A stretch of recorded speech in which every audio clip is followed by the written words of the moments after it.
Welcome to the REI Mastermind Network, where host Jack Haas gathers amazing stories from leaders in real estate investing.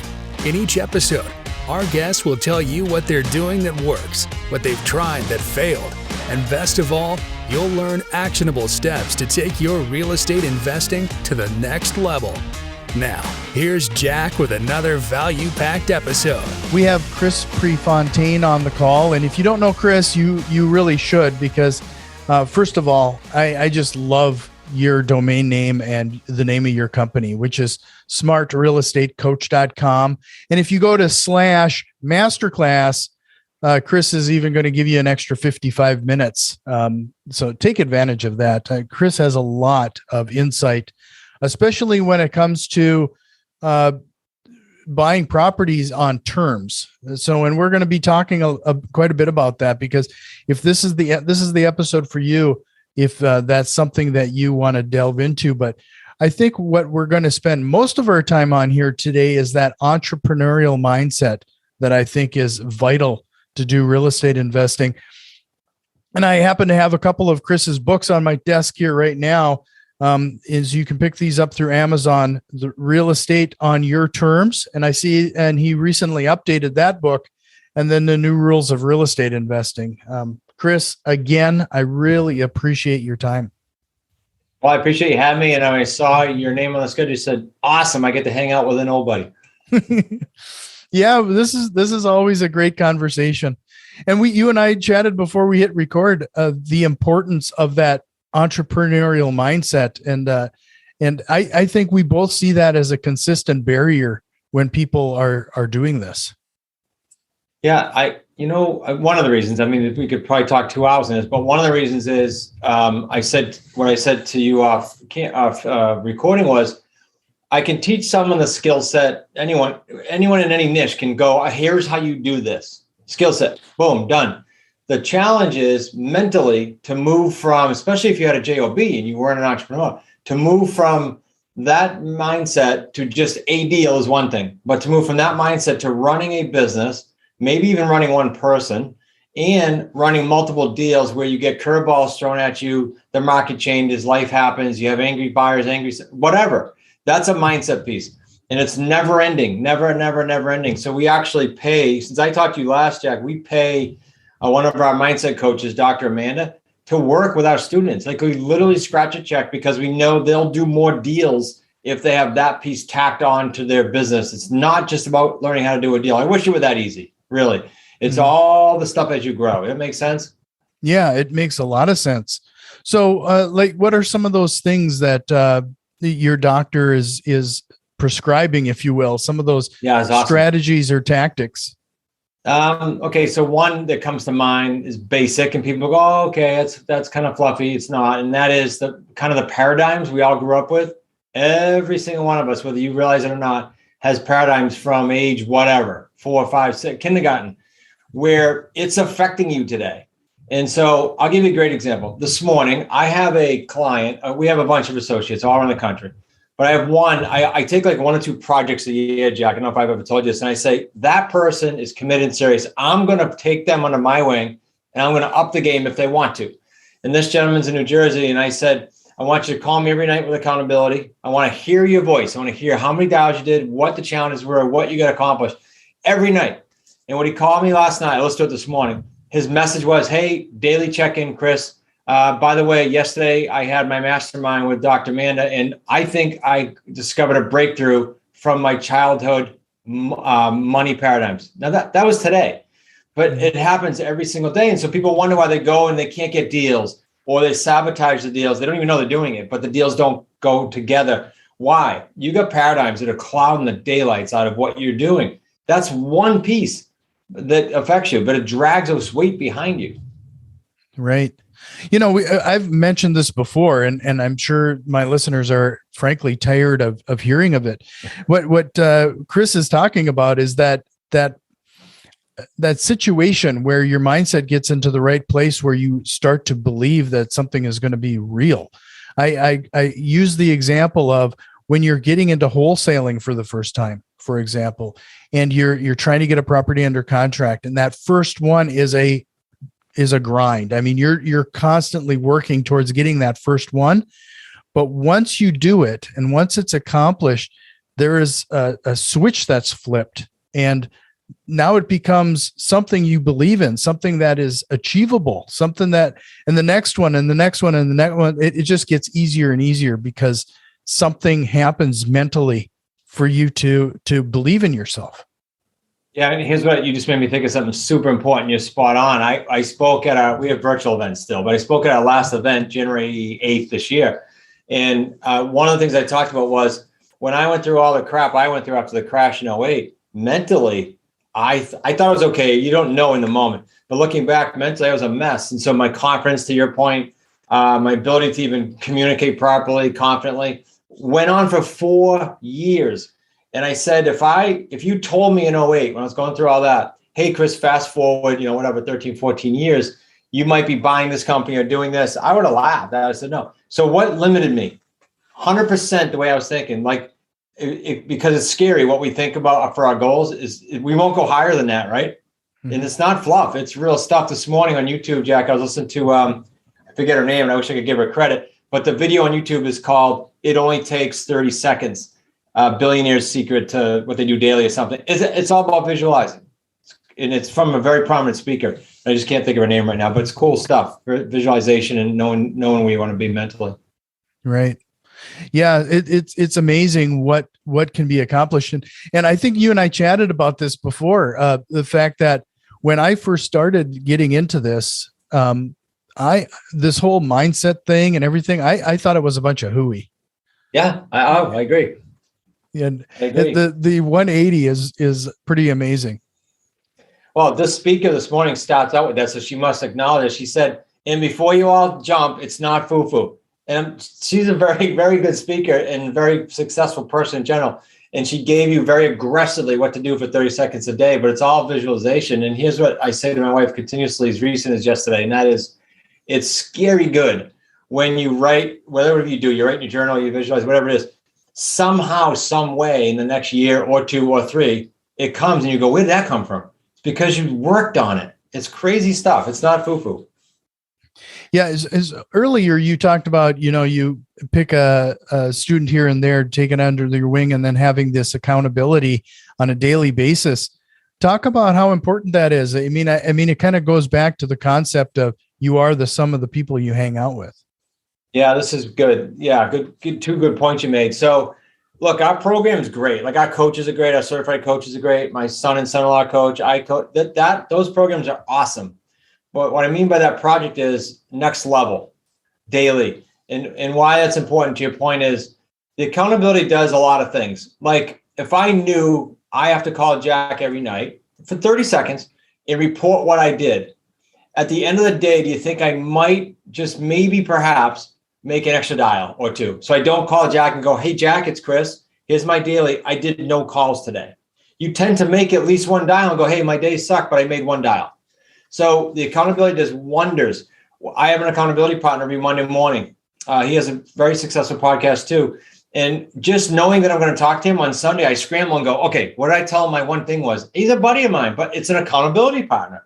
So It's super, super important to have that piece. I think there was a second piece that you said, and I just drew a blank. What was it? The sum of the people you hang out with, maybe? Yeah, sorry. Yes. So at the Wicked Smart Kickstart event, I had the likes of David Nurse and my partner, Peter Taunton, who has built the largest fitness brand in the world, and Chris Norton, who has a documentary. Like, I surround myself with these people. That's great, but that's not why I'm bringing it up. I'm bringing it up because we subject the community to that, so that they can become acquainted with them, so they can network with them. I text and introduce them, say, hey, call one of our students, could you? Yeah, I'll take care of it, Chris. It's just that association. It's not a coaching arrangement, but who you rub elbows with and open doors with does matter. It will directly affect your income. Very good point, Jack. Thanks for the reminder. Yeah, no, one of the things that I think is really interesting is that when you said taking your student to that next level, the frequency is a daily basis with you and your student. Do you think that has something to do with it as well? Because I know that I've done this in the past too, where I've set up an accountability buddy and we check in on once a week, but then you scramble at the last minute, or you postpone some things to to get something done. I think that daily cadence, there's probably some power there. Yeah, and let me give some context too, so the listener doesn't go, "Oh man, I don't know if I want to do that. That's a little much." It's a little much if you don't have aggressive goals, maybe perhaps. But so I handpick. So this particular gentleman, I know his goals. This is not about my goals. This is about his goals, his why, and me helping him get there. So he's here today, point A. He wants to move to point B, and there's some blocks. And my goal is to what? Get him through those blocks. Now, to your point of daily, it is super hard, if not impossible, for him to get off track. Reporting to me daily, and I tell him 4 days is great. If you can do 5, great, but not the weekends. So it's super hard for him not to achieve his goals, even if it takes us longer than originally proposed, if he's calling me daily. Why? I have this thing I call ACA. I made it up years ago in the 90s. It just stands for ACAA. A stands for action, so he takes action. C stands for critique. I critique a live call, or I critique what he did. And then A stands for adjust. So action, critique, adjust based on that, and then take action again. That's a cycle that goes around and around and around. And he can't get off track if he just is willing to make that phone call to me daily, which takes him 20 to 30 seconds. So important. Right. No, these are strategies that I hope people are taking note of. There's a lot more of it. If you go over to Chris's website and head over to, like we mentioned, smartrealestatecoach.com/masterclass and take advantage of that offer. So with what you were talking about too, you mentioned visualization. Is that something that Dr. Amy is teaching some of your students? Yeah, she's awesome at it. So I had her come on, give you real live examples. I think is always better. She was on one of our higher level mastermind calls I have with a private group. They're like our highest echelon in the community. I brought her in as a guest. Talk about association, just what you said. I bring my dream team as much as I can, people I use, to them. I think it's important. And she did a couple of times, she did either a meditation or visualization on Zoom. These are all virtual still during the mastermind. And I'll tell you who really hit it home, Jack. We can sway, right? We can get out in our ways and be comfortable and not do those little things. I had Ed Milet on my show since I saw you, I think, and he spoke at our event. And if you haven't seen Ed's podcast, it's amazing. We'll listen to it. And Ed said to my son-in-law and I, when we interviewed him, he said, I set my iPhone 3 times a day to visualize for 3 minutes each time. 3 times a day, 3 minutes. He's a multi-millionaire. So if he can do that, and if he does that as a daily practice, and he talked about it for 20 minutes in my podcast, I think that's just someone you might want to pay attention to. Yeah, that almost sounds aggressive to me, but when you think about it, I mean, 3 minutes a day, 3 minutes. If it does that level of impact, I mean, that's probably one of the highest returns you could probably do with your time.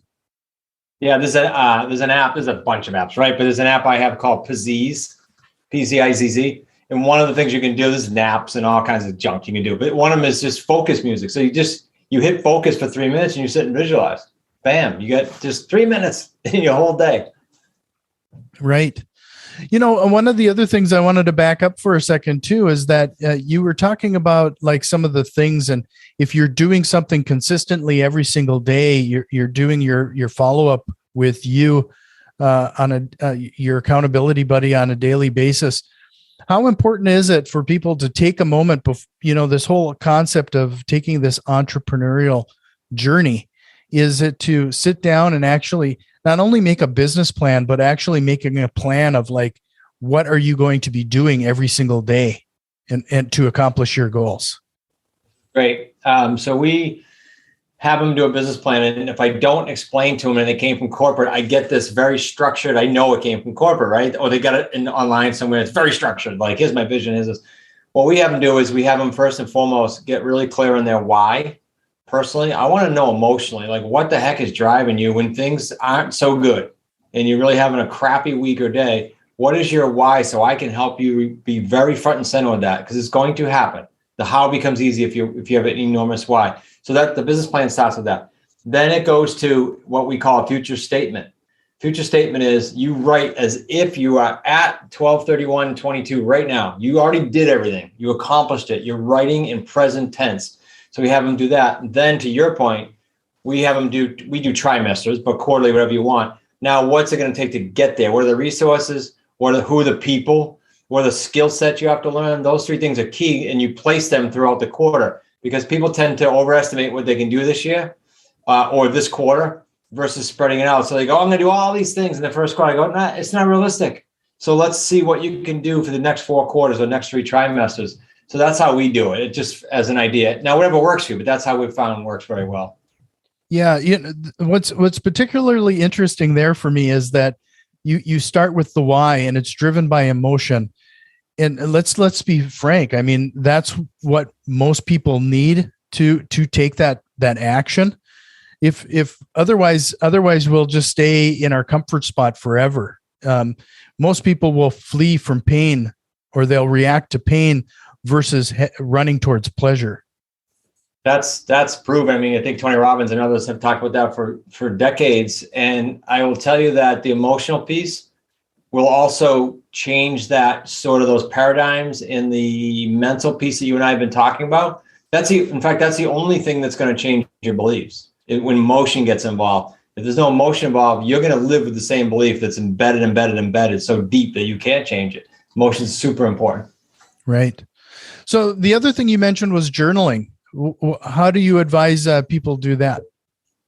This is another thing where people go, oh, I got to do that for that long. Nope, takes minutes. At the end of the day or in the morning, I like it at the end of the day so my head's clear, but you can write down, you can do 4 things. You can shorten this if you want, but it's minutes. You can say, what's a mistake or lesson I had today? So a mistake usually leads to lesson. In other words, what could you do? What could you have done better? Okay, number 1. Number 2, what's the best thing you did? What's the most successful thing you did? What's your win? Something you did something right. You had a good conversation or a good invite or something, or you worked out, that you have a win. And 3rd would be just gratitude. I go to 10 now, but if you just write down 3 things you're grateful for, the weather's great, I had a great meal, I'm healthy, whatever it might be. It doesn't have to be dramatic, because the more you can get in gratitude, that's also a big attraction thing, by the way. And again, we're going where some people will say, oh, that's a little fluffy. No, it's directly relatable. You start practicing that, and you tell me in 6 or 12 months you don't see something different, I'd be amazed. Mm-hmm. So, going back to the entrepreneurial thing again, a lot of people are doing this. They're a one-man band. They're working from home. How do you help them stay focused and actually getting the job done in those type of work environments? Yeah, especially virtual, right? Good point. Right. So for us, it's community. I think community is more important for people, especially during COVID. It was always true, but I think especially it's magnified now. Again, it doesn't have to be us. I'm not so naive to think, you're right, there's all kinds of cool communities in real estate. But in a community environment, we have 24/7 Slack community that people literally won't do without now, because they get to talk to everybody and all their buddies in the community. And then we have weekly free, anyone listening can show up. We have weekly free Zoom, we call it Wicked Smart sit downs every Thursday. And they can come and they can just listen to the training we're doing, or they can bring questions. They can leave the video off, or they can participate. It doesn't matter. But it's a connect. It's an immersion into a community. So that hits all the hot buttons you mentioned, Jack. It hits who you're around and associating with, affects your income. It hits mindset, because you have a weekly dose. Worst scenario, you can have more with us, but you have a weekly dose. This is free. And so why wouldn't you do that? And if a community doesn't offer that, find one that does. We do it on purpose, especially during COVID. We pivoted to that. We said, okay, they need this. And so that's what we did, because our ultimate goal, I think you probably remember, is to do transactions. I could sell courses, but that's not going to help anyone. We want to have people do deals. And so we're in the trenches doing that and give them that connect, that motivation. Right. So what other things have you seen now over the past couple of years with COVID and everything else? Especially when it comes to your students and motivation, has anything else changed other than, it sounds like you've been really trying to establish that sense of community virtually? Yep. That's been going nicely. What I see changing is 2 things. And one's just kind of surface level. And that is, when we do these, unlike a in-person event where you'll get less people, when they're there, they're engaged fully. They're there. They're in front of you. So on Zoom, I encourage you, if you're going to a community, you're going to an event virtually, please treat it like a live seminar or a doctor's appointment, if you will, meaning book it off. Don't have 17 people come in the door, close the door. You're at a seminar. Don't have 15 windows open. you're at a seminar. You wouldn't do that at a seminar. You'd look crazy, funny. And if you have people come visit you in the seminar in your seat, you'd look funny. So be there and be present, or else everything Jack and I just talked about is kind of a waste. The second thing is, on a broader scale from an economic standpoint, COVID more than ever has spiked the consumer need for guidance. These are the surveys done on consumer groups, big surveys. So they need guidance. So you as the investor with the right skill set and the right mindset, as we talked about, can be their guide. And now, if you ever want to get ahead of a wave, you hear about these, you read about them, you want to get ahead of these waves that happen. This is a wave that's happening right now. That's going to continue, in my opinion, for many years, where you can get ahead of this, take advantage of it, and take advantage of it in a positive way. All the buyers and sellers needing a guide, like they're screaming, they need a guide. COVID kicks up again. They go, oh my gosh, I can't have people in my house. Oh my gosh, are we going to have any buyers? Yes, rates are low. Nobody can qualify. I'm being facetious with nobody, but very few people can qualify in your marketplace right now. I'm talking like 15 to 22% can actually walk in a bank and get a loan, even though rates are low. Very difficult. So we're revolutionizing how that looks with our terms business. And you can be part of that. You can get ahead of that wave. I know it's a long answer, Jack, but there's a big thing going on right now with that. Well, there's a big thing going on right now as well. And the fact that I think a lot of people are waking up and realizing that their day-to-day income can be interrupted in a heartbeat. And now they might be looking at ways to either subsidize or create some sort of passive income in order to protect themselves a little bit. Yeah, one of our biggest, and I didn't think of this till you just nailed it, one of our biggest influx since COVID started, it was always there, but it just spiked like by 4 times, is that are those groups of individuals that were in corporate America but making really good money. Medical sales, pharmacists, attorneys, and doctors. I have 4 doctors that joined us. So that's a big deal. So they're saying, I make multiple 6 figures. I'm leaving that. And I want to learn how to do this. Now they get to do this from wherever they want. Literally, I could run this from anywhere in the world. And they get to do that and multiply their income. And it doesn't rely on them using their hands or their labor. That's pretty cool, because a lot of those people make a lot of money. The most recent one was an oncologist, multiple 6 figures. And he said, I just want out, because if I don't go in, I don't make a dime. That's crazy. And so there's a big influx of that. And you probably saw this, Jack.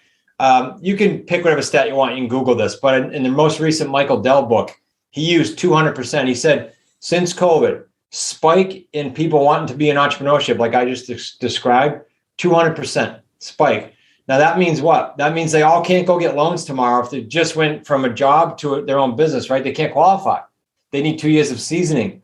You just picked up tens of thousands, if not hundreds of thousands of buyers in your marketplace that need your help to get in a home. That's crazy numbers. Yeah, it's amazing what we're seeing right now. I think there's, I almost want to call it an entrepreneurial revolution. We're going to see because of the lockdowns and everything else that's been going on. Yeah, agreed. So, it's always great to chat with you, Chris. And I know we're kind of coming to the end of this, but I usually wrap up, and I know you're probably, this is going to give you quite a bit of runway, but I usually end the show with, is there a question you would have asked me here today that you wished I would have asked you here today? In your case, there's so many aspects to this. I'm hoping that we can give the people that are listening to this show, like 3 big steps, actions that they can take today to make those first steps to becoming an entrepreneur, like you're talking about.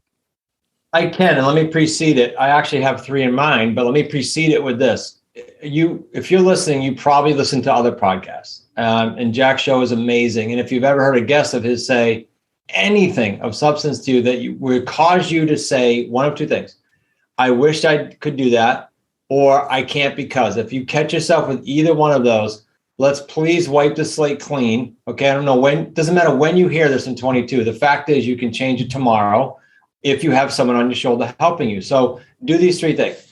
Pick a niche, if real estate's where you want to be, but this works in any industry. Pick a niche that you can get behind. I mean, just morally, ethically, you can get passionate about it. And I mean that because what I just said to you is you could go help a bunch of people. And if you're not into that and you want to just go spin deals, that's okay too. but get behind one of the niches that you can get passionate about. Second, find someone in that niche that has weathered some storms, has been through some markets, can show you the way, but more importantly, is where you want to be morally, ethically, relationship-wise, if that's important to you. Like, for example, me personally, wouldn't pick someone that was very successful in business, but had gotten divorced and has no relationship with their kid. Like, that wouldn't fit for me. So find someone, number two. Number three, then put the blinders on. Please, please, please, no matter if I never talk to you again, put the blinders on for 36 months and don't look back and let someone show you the path. This is not brain science. The way we do real estate, I used to say 1800s. I read a book recently about the Vanderbilts back to the 1600s, where they were buying and selling real estate before banks in New York City on terms. That's crazy. So this is not new. Find someone that can show you how to do that and then run with it for 36 months. Yeah, no, this has just been an awesome 30 minutes. I hope a lot of people will take advantage of your offer. Head over to smartrealestatecoach.com/masterclass. Chris and his team are very free and open with a lot of the content and material. You know, I know that Chris and his team sell classes. I mean, that's part of their business. However, the amount of content that you give away is remarkable. And a lot of people should frankly just take advantage. Oh, Jack, I super appreciate that. And that's because we want the serious and committed. And if you go through everything free and it's not for you, perfect. Neither one of us waste any time. You get a little education. But if it is for you, now I know you're serious and committed. Perfect. Great. So, well, Chris, I hope you'll consider coming back again sometime. For sure. And we'll see you next time. Awesome. Thanks, buddy. Be safe.